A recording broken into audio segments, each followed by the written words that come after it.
McNamara. His speech is 5 to 7 minutes. His speech is entitled, "The Power of Silence." Bill will discuss his favorite Supreme Court decision. Welcome, Bill.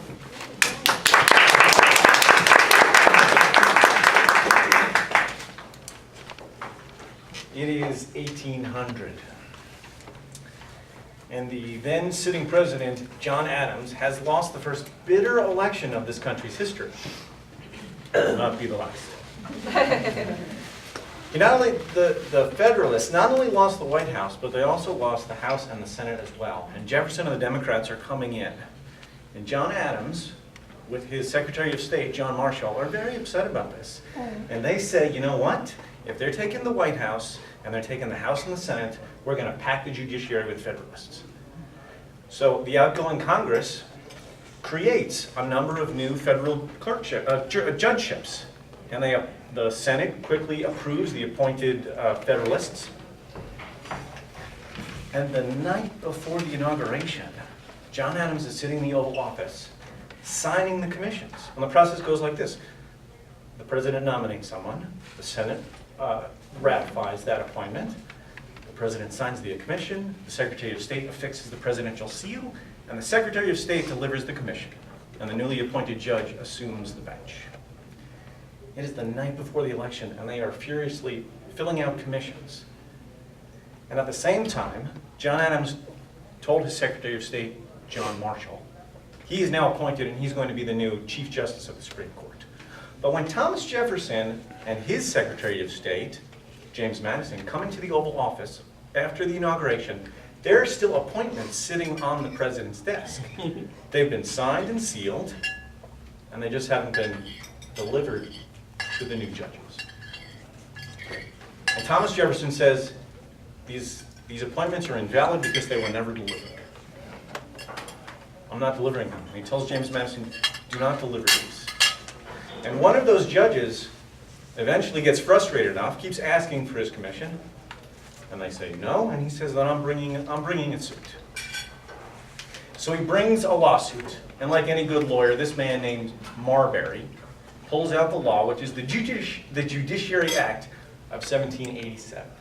And the Judiciary Act says that the Supreme Court will have original jurisdiction, meaning they're the first court to hear a case, over a number of matters, including disputes between states.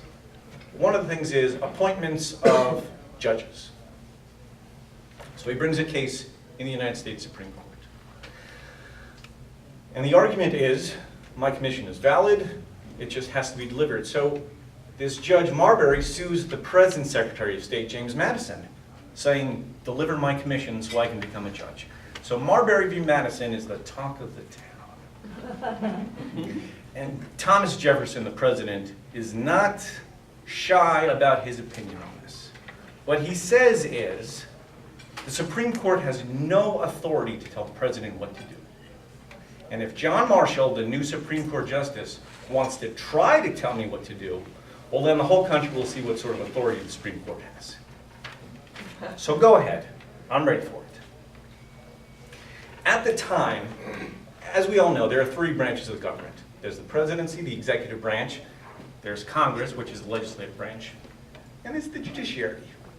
And in the Constitution, there's not a lot said about the judiciary, right? The Congress makes the laws, the president carries out the laws, and the courts do what the courts do, right? They hear disputes, cases and controversies.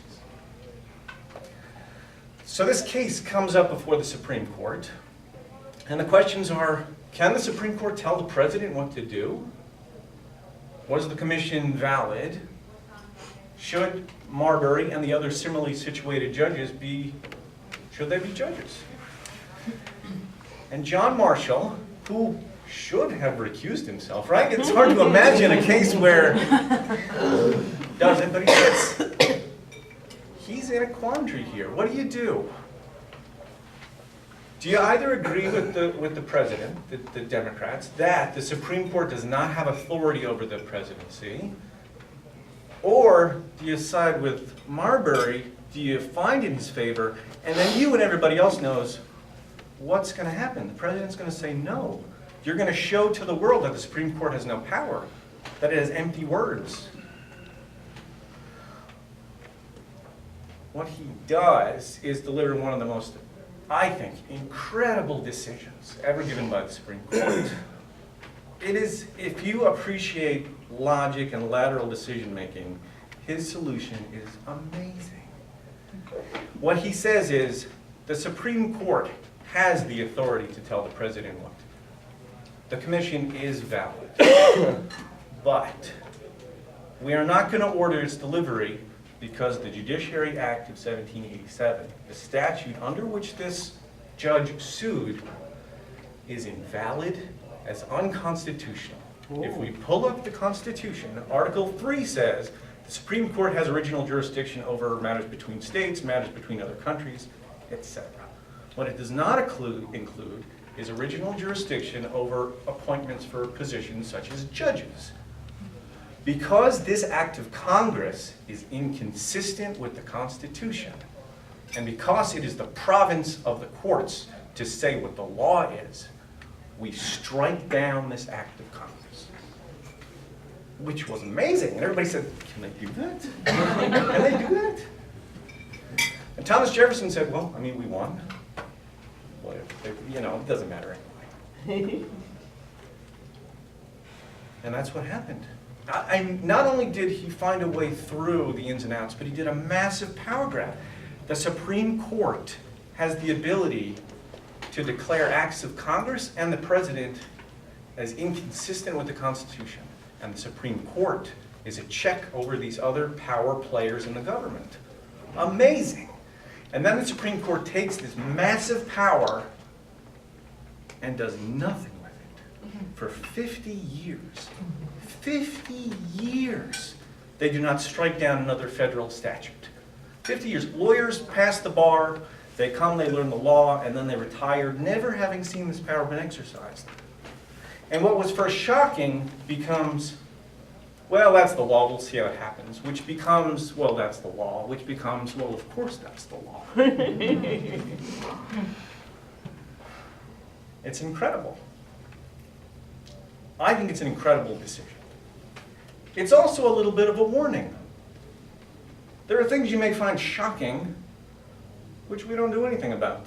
And shocking things can become grudgingly accepted, which can become accepted. So, my fellow Toastmasters, be careful what you just grudgingly accept, because it may be the most powerful law in the land. Because in 1974, when the U.S. Supreme Court says to Richard Nixon, turn over your personal tapes, nobody in the world doubts that the Supreme Court has the authority or the power to make that happen. Madam Toastmaster.